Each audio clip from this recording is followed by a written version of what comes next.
Hey, what's going on YouTube? It's Steve and I'm back with a new video. And a couple days ago, Apple released iOS 8 on us. And so I've had it for a couple days to mess around with it. And so now I'm going to give you my quick, honest review of it.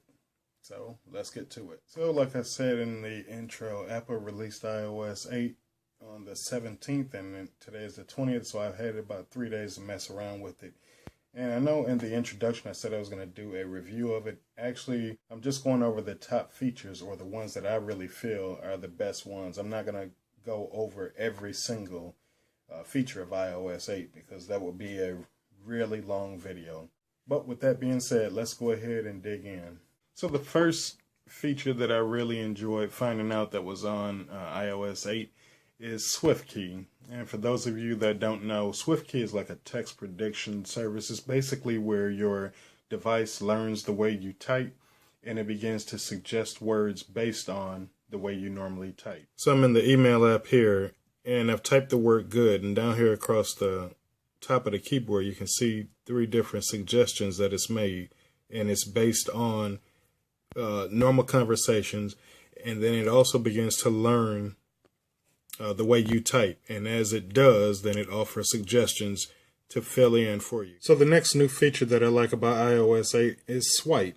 Now, you already know, if you have an Android device, you know that swipe is basically you form words by tracing over letters, and now that's come to iOS. But this particular app, so the swipe app on here, has some pretty unique features.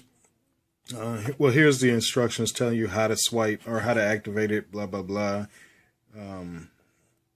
And make sure that you don't delete the app once you download it, otherwise you'll uninstall the swipe keyboard. Alright, so I did an update to this and it's not letting me go in because I need to go in and configure this. But it's basically telling me to go into the settings, keyboard, add keyboard, swipe, and it wants me to allow swipe to have full access, which I wasn't too keen on doing. I think I'd close that out. That's why that's like that. So basically what you do is you go into your settings, you go under general, you go under keyboard. Up here you see you've got 3 different types. You've got your SwiftKey, you've got your emoji, and you've got your English. So we're going to add we're going to add swipe keyboard.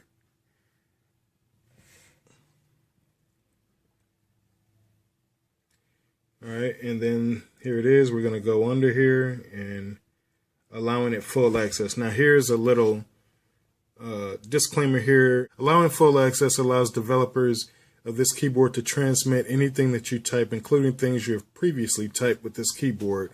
This could include sensitive information such as your credit card number or street address, and you have the option to allow or disallow it. Now, if that sounds kind of alarming and you have an Android device, you've already done the same thing. So that's something to think about when you're using the the swipe keyboard. You don't want to type sensitive information in there. Now, for now, we're going to go ahead and allow it. Alright, so here we see the swipe keyboard. Now, to access that, you're going to have to go through your keyboards. I saw it despite loading the app doesn't take you right into it. You're going to have to open up your keyboards and sort through them. And so I've got the English keyboard, I've got a emoji keyboard, SwiftKey, and swipe. And as you can see, it's on here. It actually works. So we trace the word you, and then we go up into the email here, and you see it type the word you. And it also has, in case you make a mistake, a simple delete button. It deletes. So if we go back up, that word is not there anymore. And it's a very efficient keyboard. I like it. In the App Store, it didn't get a high rating, but from my use here, it doesn't seem to be that bad. I just traced the word there, and it put it there. It's actually more, in my limited use with it, it's been more accurate than the swipe keyboard on Android. So you can take that for what it's worth. But again, this is the swipe keyboard. In my experience, the Shazam integration with Siri is a mixed bag. I have the K-Love music app on here. However, it's not on. It's not playing. It's not even in the recent apps that have been open. But for whatever reason, whenever I open Siri and ask it what song is playing, it automatically opens that app and tells me the song. That might be good if I wanted to know what's on K-Love. But if I'm actually listening to music on the radio, that's pretty useless. The next feature you have on here is you are able to now determine which apps are consuming your battery life and close them out. So the way you want to do that is you want to go into your settings under General, and then you want to scroll down here to where it says Usage. You hit Usage, and right up here at the top it tells you battery usage and battery percentage. Now that battery percentage is just whether or not you want the battery percentage indicator showing. So obviously I do. So as of right now, I have 5 hours and 50 minutes of usage with 2 days and 7 hours of standby time. And then it also lists under your battery usage, it can list everything that's been using battery within the last 24 hours and up to the last 2 days. So you can see those apps there and then make a decision as to go out and to delete the offending apps. So I thought that was a really good addition. In a sense, it's been there because you've always been able to just double tap and see which apps are open and swipe them out to close them. So it's been there, but now you actually see how what percentage of your battery they're draining. Okay, so we can see right here these apps here and what their percentages are, how much, what percentage of the battery that they're using. And if they're low, I mean, you can still make a decision as to whether or not to go in and delete them. Now, you can't do it from this menu. You're going to have to actually go into the app and close it out. The next feature that I like is the tips.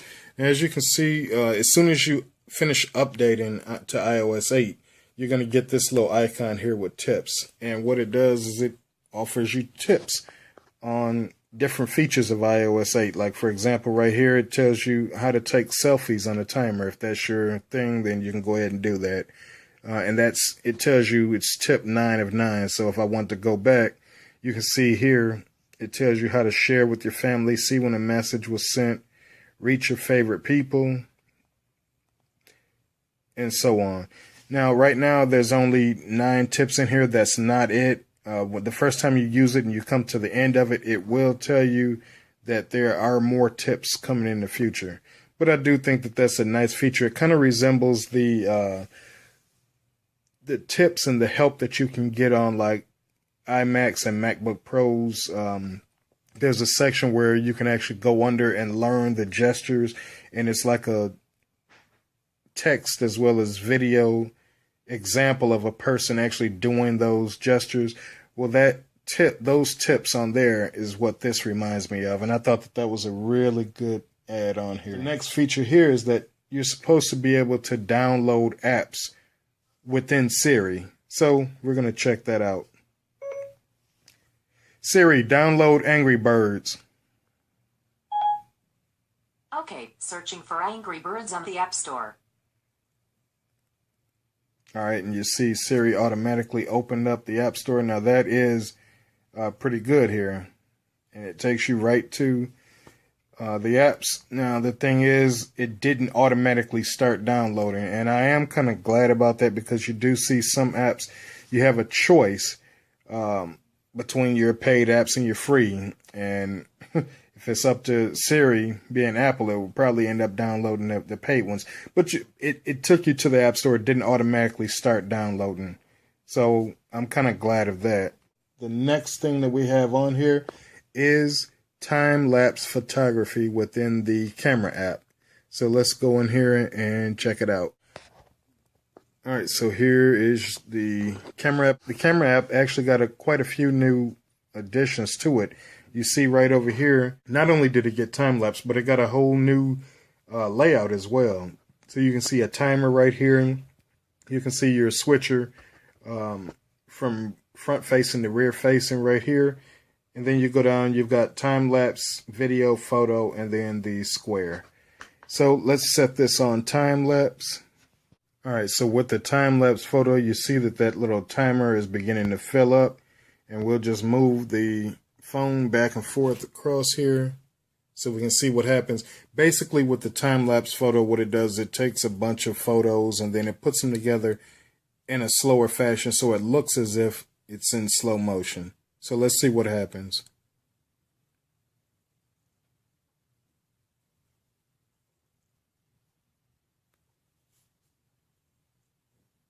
Well, not in slow motion, I meant fast motion, but you see that entire section there that I did was probably about 5 seconds, and it went right through it. Next thing you're supposed to be able to do is to be able to delete music from within the music app. Now, why you would do that, I don't know. But if you've got songs in here that you want to delete, maybe your music's taking up too much space in your iPad and you want to delete it, you're supposed to be able to delete not only albums, but artists or individual songs as well. Now, the big deal with this is that in iOS 7, this was not possible. And I know that for a fact because there was a couple times there were songs that I wanted to delete or collections that I wanted to delete off of my iPad, but I couldn't do it. So now we're going to actually see if that's possible. Matter of fact, you can see it right here. They've included a delete button. That was not on here before. Alright, so the way you delete a song is if you identify a song that you want to delete, you swipe from right to left and this delete option comes up here and you can just tap delete and the song is gone. If you decide you don't want to, swipe back to the right and it doesn't get deleted. Alright, the next feature that's on here is the fact that your calendar now can list the week number. And you can see for whatever week it is, that color will be highlighted. So you see the number 38 is highlighted. And the way you go about doing that is you actually have to enable it in settings. If you don't enable this, your calendar is going to look the same as it always does. So you just go under setting, you scroll on down to mail, contacts, and calendars. And you scroll through here. Let's see.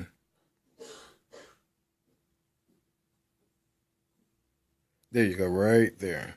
So under the calendar setting, you see where it says week numbers. You just want to swipe that on. And once you do, you'll see the week numbers loaded into your calendars. The second to last feature that I like thus far is the ability to toggle on and off recent contacts within the app switcher. All right, so now you know that when you do this, you see all of your open apps. So right now I've got my settings and my calendar are open apps. Well, this area up here is known, this whole thing is known as the app switcher. So what would happen is normally, as soon as you update to iOS 8, by default, it will show all of your recent contacts up here. And that makes it easier if you just want to go and send an email or a message to someone that you recently interacted with. They will be up here. But you now have that ability to toggle that off. And the way you do that, the way you toggle it on and off is like this. You go right under the mail, contacts, and calendars. And then you go over on the right and you want to scroll through this. So right here where it says show in app switcher, you can toggle that on or off. And again, if it's off, your recent contacts will not show. If it's on, they will. And that brings us to the very last feature that I like so far. That feature is Safari integration within, or Spotlight integration within Safari. So now you'll notice that when you go to search, it's not only going to search. I'm on the on Safari. You go to search, it's not just going to search internet topics, but it's going to search everything. So you've got, I've typed in the letter B. It gives up a couple of brief Google searches. Then it shows your bookmarks and history and find on this page. So as you know, Spotlight, if you have a Mac, it searches pretty much your entire computer, messages, emails, and things like that. Well, now that same feature has been brought into iOS. And you see that it searches pretty much everything. Now, another feature I just discovered while messing around in here is if you tap this button right here, it's been updated. Normally, it would just have your ability to share this via message, mail, Twitter, Facebook, you know, these usual apps here. But I notice now that when you scroll through, you also have an option to print or copy. And then under more, you can add it as a bookmark. Now, normally, if you remember iOS 7, you had to use this area up here to create bookmarks. Well, now you've got that option right here. You can add bookmarks, add to reading list, home screen, copy, print, keep a fast fill copy of it. So those are new things that, you know, you normally won't find in iOS unless you go digging for it. All right, here in the right-hand corner, or the upper right-hand corner, you've also got the plus button. If you want to add another page, and then you've also got this here, which shows you all of your windows that you have open. Also allows you to open up the private browsing features as well. And then it takes you right back, when you hit done, it takes you right back into your browser. So there you have it, folks. Those were some of the features of iOS 8 that I found that I really enjoyed. Now, there were some that were pretty good, and there were some that are kind of hit or miss. I won't mention any names, but Safari and Shazam kind of come to mind. But anyway, let me know what you guys think down in the comment section below. If you like it, if you found any other ones that I haven't mentioned, let me know which ones that you don't like and why. And please remember to keep it civil. This is not trying to start any wars with Android and iOS or anything like that. But just please do share that information down in the comment section below. And if you like this video, please do hit that thumbs up button. Please do share it and subscribe. And I will see you in the next video. Peace.